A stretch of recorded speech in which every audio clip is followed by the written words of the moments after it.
Buenas noches, licenciado. Nuestro grupo es de la sección H, El abogado del diablo.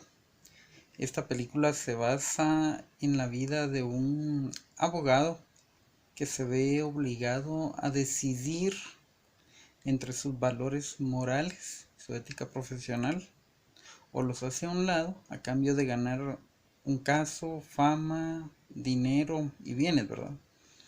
La estrategia de este abogado se enfocaba en desestabilizar la confianza de la contraparte con sus preguntas directas, su tono de voz y los ademanes que él hacía en el juicio frente al jurado. En la película El abogado del diablo, Kevin Lomax defiende a un profesor que es acusado por su alumna de haber abusado sexualmente de ella.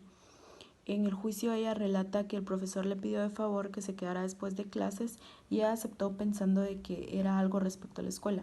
Y no fue así, sino que él abusó sexualmente de ella. Colocamos la sentencia del 28 de febrero del 2013, expediente 847-2012. Esta sentencia es similar al caso de la película porque en esta sentencia se le acusa a un profesor de educación física de haber abusado sexualmente de su alumna, y la alumna acá relató de que el profesor la llamó a una clase y ella llegó pensando que era algo respecto a la materia y no, sino que el profesor abusó sexualmente de ella. A diferencia de la película, este profesor de Guatemala sí fue sentenciado y declarado culpable. En El abogado del mal, Mike Lassiter era un joven de 17 años que era llevado a juicio por el asesinato de su padre. Esto consta que él había incurrido en parricidio. Entonces, por la gravedad de este caso, el caso fue mandado a un juzgado para adultos, omitiendo su edad. A lo largo de la historia tenemos una serie de testigos que nos muestran cómo era la relación entre el padre e hijo. Y por eso es que hay bastantes inconsistencias en este caso, en donde la mayoría de personas dicen que Mike fue el autor del asesinato de su propio padre. Al final de la película, Mike habla en su declaración en donde él dice que recibía abusos, él era violado por su padre desde los 12 años, y con esta declaración logró convencer al jurado, y el jurado decidió darle la libertad, ya que ellos dijeron que él incurrió en defensa propia. Al final de todo, nunca se pudo descubrir quién fue el que verdaderamente mató a su padre, pero entre Mike Lassiter y su abogado supieron que el que había asesinado a su padre fue el abogado que lo defendió. La sentencia con la que seguimos relacionar la película El abogado del mal es sobre el caso en el que él habla de una madre que asfixia a su hija y la arroja a la bahía. En la sentencia que encontramos es sobre la disputa que se vivió en un hogar sobre el padre, la madre y el esposo, en el cual, por los malos tratos que daba el papá a su hijo, un día este alcoholizado decidió tomar un machete y desquitarse contra ellos, por lo cual la madre, tratando de escapar o esconderse, se atravesó entre la pelea entre el padre y el hijo, resultando que su hija recibiera un machetazo en la casa, dándole la muerte instantánea, relacionándose con la sentencia de la película en la cual muere un bebé, cuál sería parricidio. Película de los juicios de Nuremberg, esta se trata de unos procesos jurisdiccionales llevados a cabo en la ciudad de Nuremberg, Alemania, por iniciativa de las nacionalidades que vencieron a los nazis en la Segunda Guerra Mundial. Se les imputaba a los indicados crímenes como crímenes de guerra, crímenes contra la paz y crímenes contra la humanidad. Fueron procesadas 22 personas, de las cuales 12 fueron sentenciadas a morir en la hoguera. Muchas de las personas antes de la sentencia se decidieron quitarse la vida. Otras de las personas sí resistieron la condena y cumplieron penas como cadena perpetua o cadenas por cierta cantidad de años. La sentencia que miramos aplicable para la película Los Juicios de Nuremberg fue la masacre de las dos R's.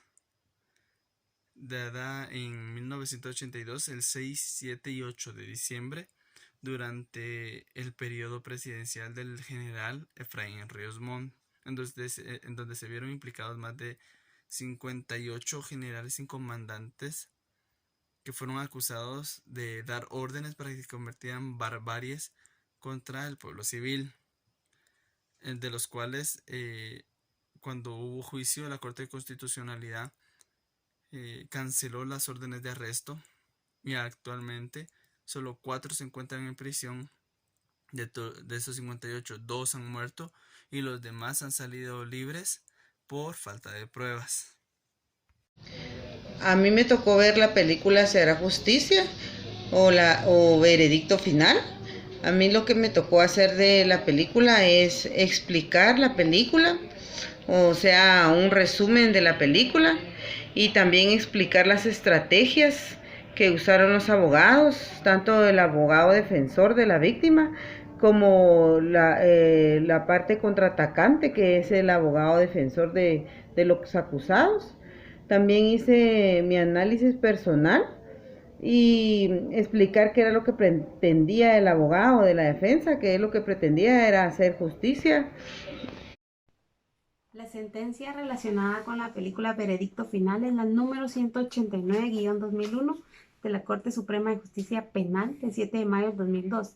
Hace referencia a un niño de 40 días quien al nacer presenta serios problemas y es imprudentemente preparado para una intervención quirúrgica de hernia inguinal, sin haber efectuado la visita preanestésica que se requiere para las cirugías selectivas, ni tener los resultados del laboratorio, aparte de haber administrado el medicamento anestésico incorrecto, error que dio lugar a que por mala práctica médica y negligencia se diera el deceso del paciente.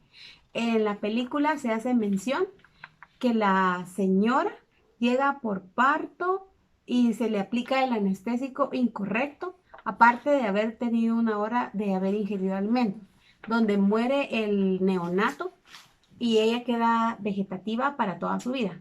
En ambas películas la sentencia es a favor de la víctima, dejando en evidencia la mala práctica y la negligencia médica.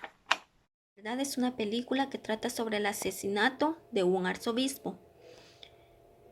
A quien culpan de este asesinato es a Aaron Stambler. Este era un acólito. Su abogado defensor era Martin Blake. Martin Blake, conforme va avanzando la investigación, se da cuenta que su patrocinado tiene doble personalidad. Una era Aaron y la otra era Roy. Aaron es la persona pacífica, mientras que Roy era la persona que siempre se vivía metiendo en problemas. La jueza lo declara inocente, pero eso sí le dice a su abogado que su patrocinado tiene que ir a un hospital para que lo curen. Le cuenta a Aaron y allí es donde él le confiesa que él nunca existió, que el único que ha existido es Roy y que él fue quien cometió el asesinato. Tanto en la película Las dos caras de la verdad como en el expediente 1824-2013, ambos abogados defensores trataron de probar ante el juez que sus clientes o los acusados no se encontraban en pleno uso de sus facultades mentales al momento de la realización del delito. Con ello buscaban, ya sea en la película, lo que buscaba era la inocencia por causa de locura, y en el expediente lo que buscaba el abogado defensor era la exoneración o también que se le redujese la condena. Para probar esto, los abogados, tanto en la película como en el expediente, hicieron uso de estudios psicoanalíticos que se le hicieron a las personas para determinar si realmente se encontraban en estado de interdicción o no se encontraban realmente bien al momento de la realización del delito, para presentárselo ante el juez como una prueba.